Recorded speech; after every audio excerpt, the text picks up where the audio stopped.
Happy Friday, Seattle hockey fans. We have a new member of the Kraken squad and the Coachella Valley squad. We're going to talk about nationally televised games. And then, we have even more women's hockey updates. All that and more coming up on this episode of Locked On Kraken. You are Locked On Kraken, your daily podcast. You are Locked On Kraken, your daily podcast on the Seattle Kraken, part of the Locked On Podcast Network, your team every day. We are the Seattle Kraken.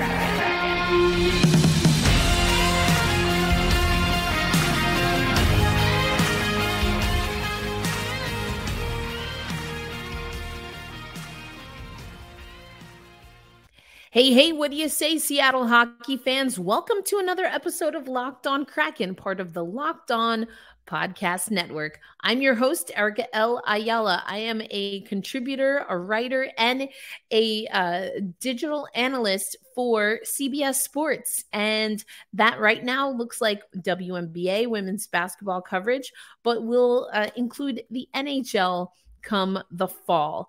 And that's why you'll get a few little nuggets on what's happening in women's hockey, because I am also your host of the bi-weekly women's hockey spotlight. And there's a lot happening in women's hockey. I already made a case for why Seattle hockey fans should look out for the new league, the Professional Women's Hockey League, the PWHL, and why they probably, in my opinion, should definitely make a trip to Seattle. But let's get into some news, because we did get the announcement of a signing. That's right. The Seattle Kraken agreed to terms with Devin Shore. He's on a 1-year contract, 2-way contract for $775 AAV. That's kind of the standard number for those kinds of contracts. Now, he's played with a few different teams in the National Hockey League, including most recently the Edmonton Oilers. Here are some stats that the Seattle Kraken gave us on Shore, Devin Shore. He finished the last season with 50.9% face-off win percentage, 89 for 175 at the dot. That's the second best win percentage of his career, and he ranked 6th on the Edmonton roster. Also, speaking of the Edmonton roster, he was second best with on-ice goal percentage, 65%, on the Oilers roster in 2022-23, with Edmonton outscoring opponents 13-7 during 5-on-5 play when he was on the ice. And other things that I've heard from some Edmonton blogs and other people who know Shore and his game a little bit more than Seattle Kraken fans might really like the guy. Just felt that he kind of ran out of runway with the capabilities to contribute, and also that there are maybe some players coming up in the pipeline, in the Edmonton pipeline. I forget where they rank on the Locked On NHL Prospects pipeline, but go check that out on Locked On NHL Prospects. We, the Seattle Kraken, were ranked number 12 by the NHL Prospects hosts, and are kind of in that anywhere from 12 to 15, 16 for most people for our prospect pool. So where is Shore going to fit? From the sound of it, and this is actually something I have to shout out one of our everydayers, our daily destination watchers on YouTube. Hi, YouTube watchers, and hello to those listening on audio as well. But Striatic, I was very critical of Morgan Geekie, and our viewer Striatic has often talked about Geekie and his ability to win at the faceoff dot. So now these are 2022-23 numbers. You know, I don't know how that's going to translate for us in 2023-24. You never really know. But similarly to what we talked about with Justin Schultz, we dived into some of those numbers with Allison Lucan in her most recent article, you definitely, I think with the Seattle Kraken, what I've had to learn to do, because I'm an eye test gal through and through, but anytime they give us these little nuggets, when they make a signing, we really have to pay attention, because it's indicative of some of the things that perhaps the Seattle Kraken want this player to do. And for Schultz, it was definitely being an integral part of our power play. And so with Shore, with Devin Shore, is this going to be someone who maybe takes some of the faceoffs that we saw Morgan Geekie, especially early in the season, if we're being quite honest, successfully win for the Seattle Kraken? Puck possession and faceoffs, winning faceoffs. There was a time in the season, in the regular season and in the postseason, similarly to the power play, where we found ourselves talking a lot about that. And by we, I should say, because I'm not sure I always was talking about it on the show, but I listened to the post-game media availability. You know that I sometimes play the post-game media availability. And I remember there being a stretch of time. I can't remember exactly when. I'd have to go back and listen, but also you can check out the Locked On Kraken YouTube page, because we do post almost all of the media availabilities up there. But Dave Haxtell, knowing that it was an issue, but they're just not being dedicated practice time. If you are an everydayer, you know that my big pet peeve with the Seattle Kraken last season was that we were prioritizing rest, which of course you want to, but to me, the balance was off. Too much rest, not enough practice, and things like the power play, perhaps things like setting up on the face-off, were some of the things that fell to the wayside. So now Shore, 29, has also played for the Bakersville Condors, and he had 5 points, 2 goals, 3 assists in his 5 regular season games with the Condors. He's, again, 29 years old, 206-pound, a 6'1" centerman, totaled 135 points. The breakdown there is 50 goals, 85 assists in 422 regular season NHL games. I mentioned he played for the Oilers. He's been with the Columbus Blue Jackets, the Anaheim Ducks, and was drafted by the Dallas Stars.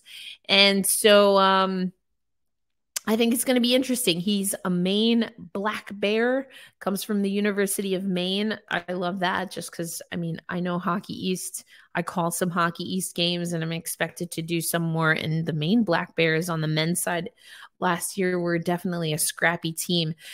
He was 2014 NCAA second team All-American, 2014 Hockey East first All-Star team, 2015 Hockey East second All-Star team. And I just mentioned, he was selected by the Dallas Stars in the second round, 61st overall. So competitive training camp, I keep talking about it. Competitive training camp, I keep talking about it. Perhaps Shore is someone that brings more competition.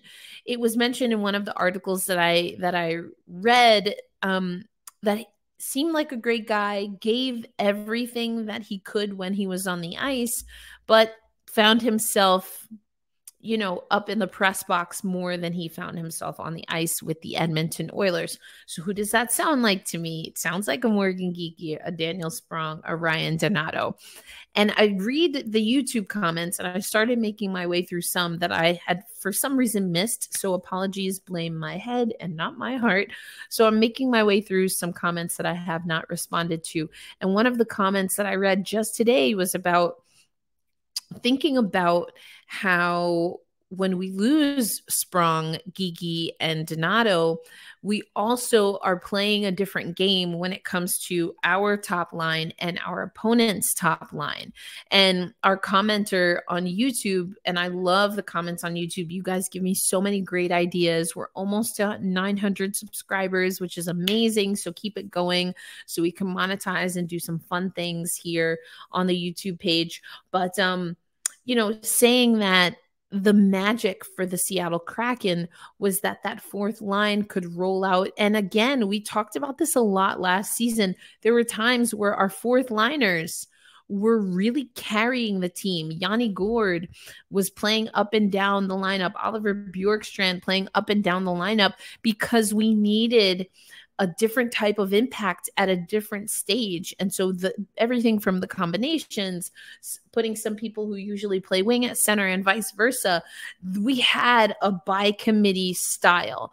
Now the argument being made in the comment is, are we going to have to go back to a more traditional style where we really do roll out two solid top two lines and then everything else after that gets a little dicey? I don't really know. I just know how scrappy, geeky, but especially Sprong and Donato, for my personal taste, were last season. And I want to see more of that. Are we getting more skill from some of these guys who could be those third liner, fourth liner, really more the fourth liner guys, or guys that are kind of on the bubble playing either, up and down, but more so kind of fighting to not be the healthy scratch? I don't know. I don't know these guys well enough. Kyler Yamamoto, Pierre Edmond, now with, I'm pointing up here because I'm looking at my screen, now with Devin Shore. Are we looking at some players that could potentially come up from the Coachella Valley Firebirds? So competitive training camp. And I've reached out to the Seattle Kraken. The dates are not public yet, but should be. And should be soonish, because we're already in September. It's the 1st of September. Hockey is almost back. I've never been so excited for hockey season. I truly mean this. Like, I continue to grow in my knowledge of the NHL. We'll talk about women's hockey a little bit later. There's a lot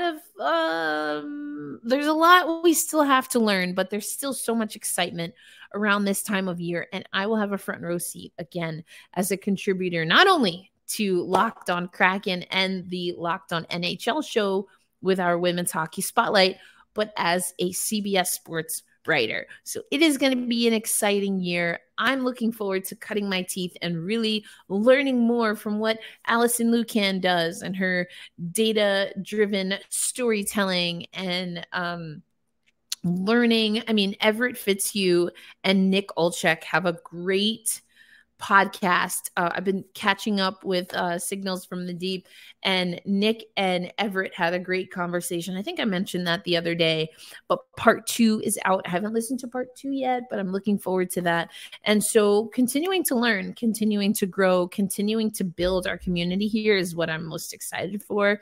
And we have some things coming down the pike as a part of the Locked On Network that will make our interactions even more direct. I just went through this big training with something that we're rolling out for the Locked On Network, and Locked On Kraken is in the queue and will have access to this platform very, very, very, very, very soon. So if you're not already subscribed, whether on your favorite audio platform or on YouTube, please subscribe, leave comments, rate and review the show, and make sure you stay dialed in on our community tabs, because very soon we're going to give you a way that you can get even more content, but more direct content from Locked On Kraken. I'm so excited for what is to come. This episode of Locked On Kraken is brought to you by FanDuel. Get ready for the NFL season with an incredible offer from FanDuel, America's #1 sportsbook. Right now, new customers, that's right, new customers can bet $5 and get up to $200 in bonus bets guaranteed. Plus, all customers who bet $5 will get $100 off NFL Sunday Ticket by way of YouTube and YouTube TV. Now, this is perfect. We have talked about how even in hockey and with Root Sports and the Seattle Kraken, it's sometimes hard to find everything that you need from cable and or streaming. So to get $100 off just by placing a $5 bet, $100 off your NFL Sunday Ticket, that's huge, Huge. And you're not going to want to miss this opportunity. Plus, not to mention that FanDuel has an easy app and you bet on everything from spreads, player props, future bets, and more. We talked a lot about future bets. I hope some of you put some money down on the future bets when it came to Matty Beniers for Calder, because you would have cashed in. So visit FanDuel.com/locked-on and kick off the NFL season with an offer you won't want to miss. FanDuel, the official partner of the NFL, and of course, our official partner right here on the Locked On Network. Thanks as always for making Locked On Kraken a part of your daily destination. I missed yesterday. I had a little bit of a setback with my throat, but we are back for September 1st. We are counting down the days. I mean, we're roughly 16 or so days away from what will likely be the start of training camp. We know some teams have already announced that they are going to have like a rookie camp and things of that nature. I'll say we're anywhere from 16 to 20 days away from that. For that. But speaking of schedules, and shout out to Kate Shefty, who did a little bit of a breakdown of the Seattle Kraken schedule. But the Kraken will have 13 nationally televised games, and that starts this year with our game on the road, the home opener, and the banner raising and ring ceremony. Yes, for that team, the Vegas Golden Knights, yada, yada, yada. So we're going to be on ESPN. The 13 games start on the road against the Vegas Golden Knights. That's going to be Tuesday, October 10th. That's going to be on ESPN and ESPN Plus. Then we have a game versus the New Jersey Devils, also on ESPN. That's the December 7th game. We have Vegas two more times. We have Vegas 2 more times. January 1, obviously, that's going to be on TNT. And then March 21st, on ESPN. We play LA twice. The first time is going to be in December. That's going to be a TNT game, so get ready for buoy slander. And the Wednesday, April 3rd game will also be on TNT. We play the Phillies. We play Chicago. I've already told you I have the Chicago game circled because I'm a Ryan Donato fan. We have, let's see, the St. Louis Blues, the Dallas Stars. That's going to be a good one. That's going to be on ABC April 13th, Saturday, April 13th at 12 p.m. Pacific time. So that's going to be a pretty massive one, available on ABC. And most of our games, it's looking like, are on ESPN. We have 5 games of the 13 on TNT. I personally don't have an issue with ESPN, but I know that there have been blackout issues.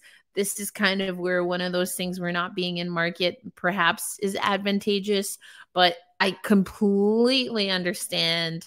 I've been there before with local teams where I'm like, I literally could like walk to the game and just listen to it from outside, but you're telling me I can't watch it on my TV. Very strange. Anyway, so that's kind of the schedule. For those watching on YouTube, I'm looking at the LinkedIn. I don't know, it was having difficulty with the share screen today, so I didn't do the share screen. But I think we're going to have some pretty good games, including, again, Vegas 3 times, including the Winter Classic. So I think I'm hopeful that when the Seattle Kraken make a playoff run, that we won't have so many analysts kind of catching up to their game. We've got a decent amount. Not the most. I wrote this down actually in my handy dandy notebook. So let me go back to my notebook. But we have 13 national games. The Oilers have 18. The Colorado Avalanche have 17. The New Jersey Devils have 16. And then there's a slew, as do the LA Kings. Then there's a slew of teams that have 15 nationally televised games. Poor Ottawa. They've got a big old goose egg. No nationally televised games other than Toronto. Not a lot of the and Edmonton, I guess. Not a lot of the Canadian franchises have nationally televised games, I should say, in the United States. I guess that kind of makes sense, but like they do play US teams, so I don't know. But I guess if I looked at like the Sportsnet schedule, it would be a little different. But so yeah, that's kind of the breakdown. We're getting so much closer, like nationally televised schedule, training camp schedules, rookie camp schedules, all coming out. Of course, we already have the preseason schedule. We talked about that a time or two. And just in case you need a refresher, I'll put this up on the screen. Don't worry if you're listening on audio only. I will walk you through it. But we open with a home and home series, or I should say a split series against the Calgary Flames. So half of our roster is going to be at Calgary. Half of the roster is going to be in the Pacific Northwest. That's Monday, September 25th. On Thursday, September 28th, we take on the Vancouver Canucks at home, and then the Edmonton Oilers on Monday, October 2nd, also at home. Then we close out our preseason at Vancouver on the 4th and at Edmonton on October 6th. So mark your calendars, get ready. We've gone through, I think, through January or February. I have to refresh. But I've circled, I told you the games that I have circled. We also did that for the Coachella Valley Firebirds. I did that in one episode. But I've been going month by month for the Seattle Kraken. So we have to pick up February, March, and April for some games that you should absolutely have circled. And now that we know the ones that are going to be on national TV, I will also point that out as we move forward. But we're going to close out our show talking once again about women's hockey because we had some more announcements today. Now, I was not able to be on the call this time because I did a self-care Friday. I'm very proud that I actually committed to it. But I got a facial. I got a mani-pedi. I went and got some loose teas that I'm going to have since the weather is getting a little cooler here. So, you know, I tell you all the time, be kind to yourself, be kind to each other. So that was my way of being kind to myself today. But anyway, more coming up about women's hockey on our final segment on this Friday episode of Locked On Kraken. Thanks, as always, Seattle hockey fans, for making Locked On Kraken a part of your daily destination. Yes, we're doing shows a little bit later in the day as we wind down our 3-a-days or 3 a week. I should say 3 a day. Absolutely not. We're not doing that. Although sometimes for the playoffs, it definitely was 3 a day.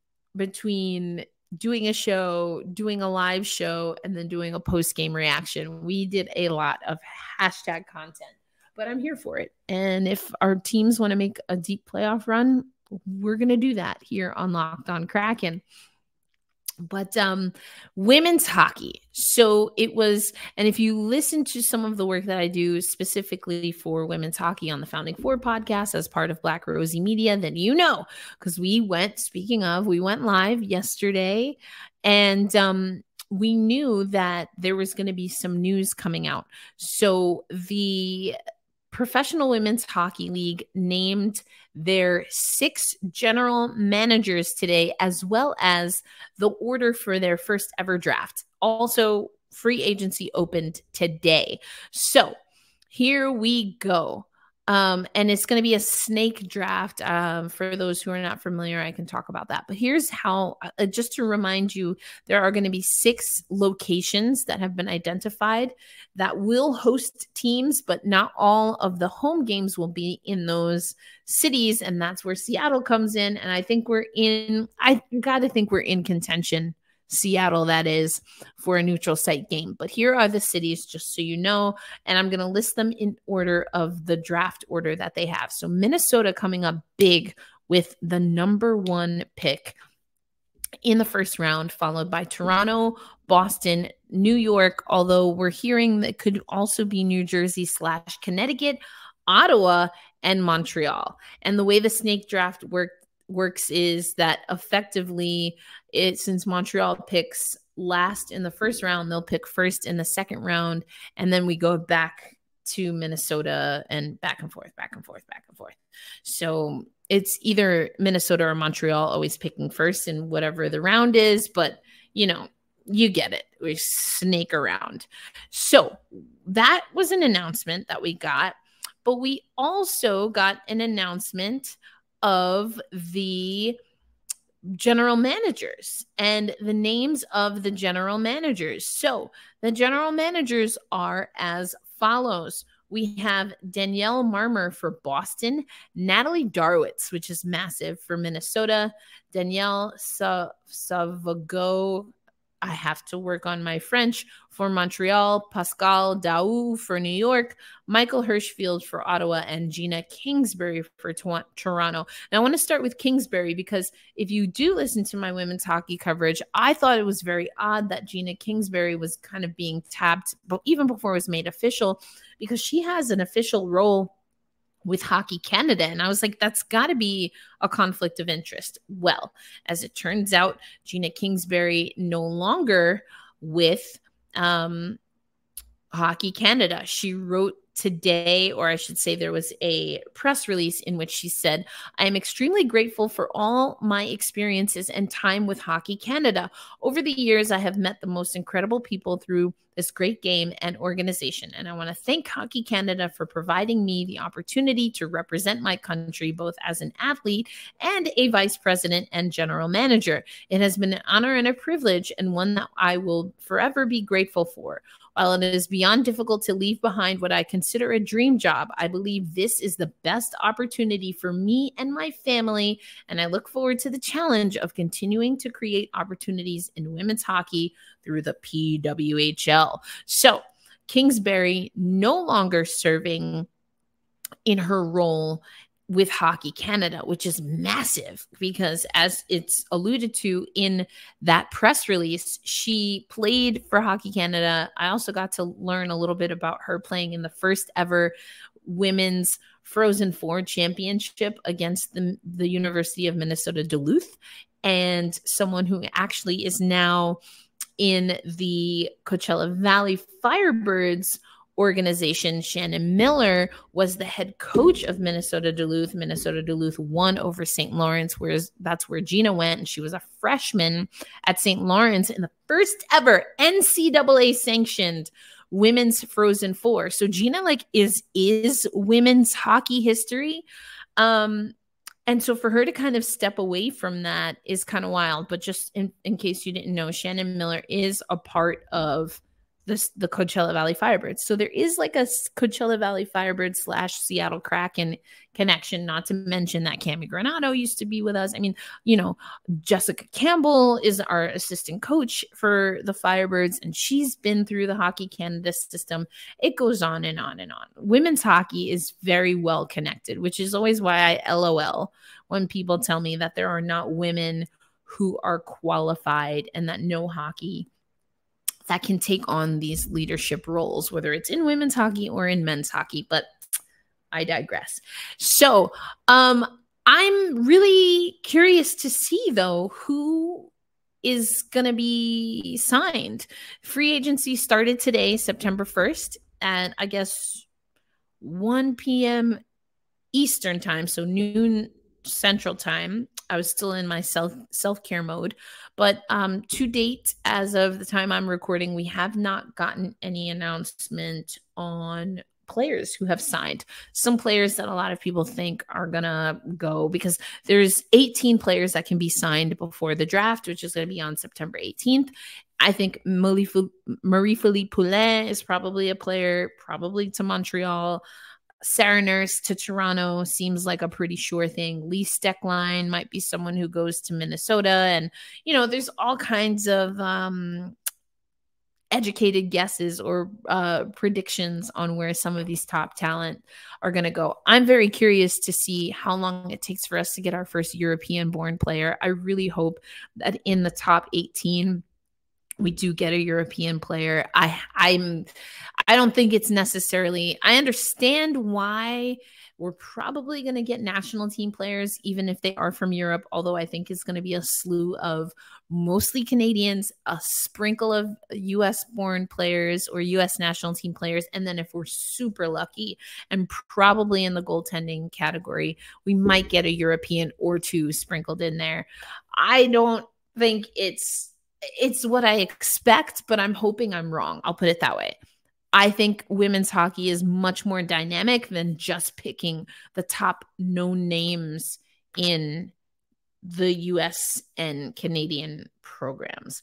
But if you are going to go with the top names, has to be, for me, Sarah Nurse, for me, Abby Rock, Taylor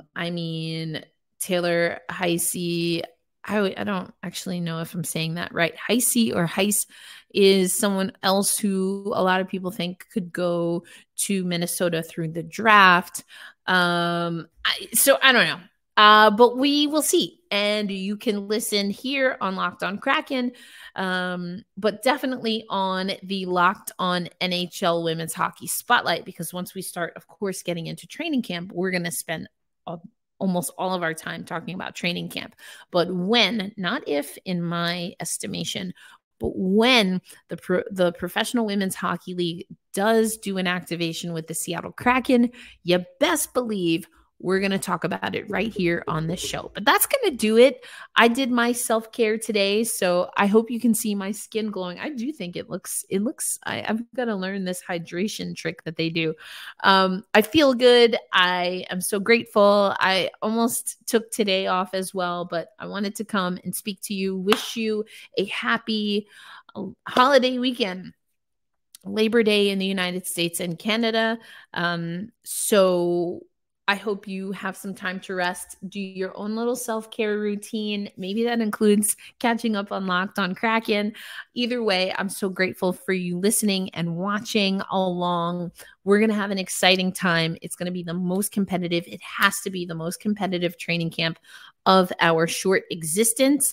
And I plan to be there to cover it all. So in the comments, of course, you can comment on what we talked about on today's episode, but also start letting me know. And I'll put this on the community tab on YouTube as well. And again, we're going to have ways where you can interact, even if you're not listening or watching on YouTube. But let me know, what is some hashtag content that you want to see come from training camp? And let's get us closer to 1,000 subscribers, so we can start activating things like super chats and membership and all of that good stuff that is only going to help me reinvest back into this channel so we get you the best Seattle Kraken coverage out there. Be kind to yourselves. Please be kind to yourselves. I mean, look at me. I'm glowing. Literally, I'm glowing. And be kind to each other. Hold fast. Stay true. Let's get fired for what's going to be an exciting training camp. And I will catch you on the next episode of Locked On Kraken. Peace.